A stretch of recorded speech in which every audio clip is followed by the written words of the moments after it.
If you clicked on this video expecting to see 10 rare Chevrolets that never made it to production, let me tell you, you're in the right place. Now let's jump right into it. First on the list is the 1963 Chevrolet Testudo, a one-off concept car built by Bertoni and shown for the first time at the Geneva Motor Show. Underneath, it used a shortened and reinforced Corvair chassis, complete with its 2.4-liter flat-six engine producing about 81 horsepower. Not fast, but with the engine over the rear axle, it had good traction and decent balance under braking. The Testudo was designed by a young Giorgetto Giugiaro and quickly became one of the most influential concept cars Bertoni ever made. The shape was clean and futuristic, with a sharp crease around the waistline inspired by a turtle shell, which is actually what testudo means in Latin. The car had a wraparound windscreen, pop-up headlights with flush-fitting flaps, polycarbonate taillights hidden in the bumpers, and a full glass canopy that opened forward. Inside, the layout was unconventional: an inverted L-shaped cluster of instruments, a rectangular steering wheel, and extremely reclined seats to fit the car's very low roofline. Though it was a show car, it did see a bit of street use. Giugiaro once took it to pick up his wife from work at Fiat, and it caused such a scene that it took him 20 minutes to get out of the car. Unfortunately, the Testudo was later damaged in a crash during a film shoot with another Bertoni concept. It sat in storage for years before finally being restored in the early 1990s. It made its return to the public at Pebble Beach in 1996. In 2011, it was auctioned for €336,000, about $520,000 in today's money. Not bad for a concept car built on a Corvair, a car best known for being labeled unsafe at any speed. Second on the list is the 1962 Corvair Monza GT, a concept car shaped by wind tunnel testing and packed with innovation inside and out. The entire rear section of the body lifted up to reveal an air-cooled flat six, and the forward hinged canopy gave full access to the cabin. Inside, it had fixed seats with adjustable pedals, a crackle-finished dashboard, and gauges angled toward the driver. Even the canopy cut into the door openings to make entry easier. The car used a 102-horsepower Corvair Turbo Air 6, but flipped it for a mid-engine layout, placing the engine in front of the transaxle. That gave the Monza GT not just better balance, but real mid-engine credibility. The suspension was a fully adjustable double wishbone setup, and it had four-wheel disc brakes, at a time when production Corvairs still came with drums. Its styling was partly inspired by European coach builders like Pininfarina and Bertoni, both of whom had built their own Corvair-based concepts. The front end hinted at the future C3 Corvette, and the clamshell headlight covers revealed European-style composite lamps.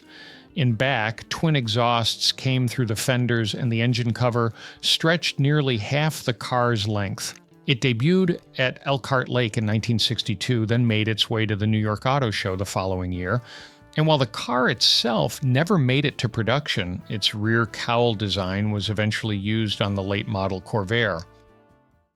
At number 3, it's the 1964 Chevy II Supernova. It debuted at the New York Auto Show in April 1964, right as the Mustang arrived and stole the spotlight. Still, the Supernova had plenty going for it. It was a full-size fiberglass concept based on a Chevy II Nova, 7 inches longer and 6 inches lower, sitting on the same 110-inch wheelbase. The shape was clean and elegant, almost like a scaled-down Buick Riviera, with hints of other Bill Mitchell-era General Motors designs from the mid-'60s. The windshield was sharply raked at 60 degrees, and the rear glass sat deep between flying buttress C-pillars, something General Motors would later use on the '66 Chevelle Sport Coupe. It wore Firefrost silver paint, a high metallic Cadillac finish, and ditched exterior door handles entirely. Access came through hidden buttons in the window moldings that triggered electric solenoids. From its design to its details, the Supernova looked ready for the road. Some even called it the Shark. But instead of shaping the Camaro, which launched 2 years later, the Supernova's influence mostly showed up in the second-gen Chevy II Nova of 1966 and 1967. Even the four doors carried a bit of that crisp, styling DNA. At number 4, it's the 1967 Chevrolet Astro I. Even today, the Astro I still looks like it belongs in the future, so you can imagine how striking it must have seemed when it debuted at the New York Auto Show in 1967. It was designed to basically explore how far you could push aerodynamics while still making a car look good. Without the need for a bulky front radiator, the designers had more freedom to shape the car however they wanted. The result was a dramatic coupe that balanced science and style. It's interesting how, no matter where you look in this era of Chevrolet concepts, the Corvair always seems to be part of the picture. At number 5, we have the 1968 Astro II. This one came from a collaboration between General Motors Design and General Motors Research, created as a prototype for a possible mid-engine Corvette in the 1970s. Originally called the XP880, it made its debut at the 1968 New York Auto Show and immediately sparked a wave of rumors and buzz about where the Corvette might be headed. Power came from a 427 cubic inch, 400 horsepower big block V8, mounted right behind the driver. To make it all fit into the tight layout, General Motors used a 2-speed transaxle from a 1963 Pontiac Tempest. Tough enough for the job, but it required the engine to spin in reverse, a trick pulled from the marine world. The Astro II showed up at the end of a decade where Zora Arkus Duntov was pushing hard for a mid-engine Corvette to keep pace with European rivals. He'd already led the creation of the Serve prototypes in the early 60s, but a production version was still out of reach. During testing, with Duntov himself behind the wheel, the car managed 1.0 G of lateral grip on the skid pad. For context, the modern C7 Grand Sport hits about 1.18 G, not bad for something from the late 60s. So why didn't the mid-engine Corvette become a reality back then? Simply put, the existing Corvettes were flying off dealer lots. There wasn't much incentive to mess with success, but the Astro II got people talking, and that was more than enough. You can even see traces of its tail design in later front-engine production models. I didn't want to go too deep into Corvette concepts in this video, since I'm planning to do a full one just on those. There's a ton of interesting stuff out there, and it really deserves its own spotlight. And if you're wondering what happened to the Astro II, today it lives in the General Motors Heritage Collection. At number 6, we've got the 1969 Astro III, and this one really leaned into the whole car of the future idea. This experimental two-seater looked more like an executive jet than anything you'd expect to see on the road. It had a tricycle wheel layout, a super low profile, and a power canopy that lifted forward and up, just like a cockpit, to let you climb in. The interior was fully inspired by aircraft styling. Even the rear view was handled by a closed-circuit TV instead of mirrors. The Astro III was powered by a General Motors Allison gas turbine engine, the kind you'd normally find in helicopters, so yeah, it wasn't just pretending to be a jet, it kind of was one. Designers Paul Lahnberger and Bob Larson shaped the final version to match what General Motors' Bill Mitchell had in mind, something that looked more like a supersonic transport than a car. Originally, the design was more abstract, kind of a 3-lump collection of elliptical forms, as Lahnberger put it in a 2011 interview. But after a year of development, it transformed into the aircraft-inspired concept Mitchell wanted. At number 7, we've got the 1983 Chevrolet Ramarro.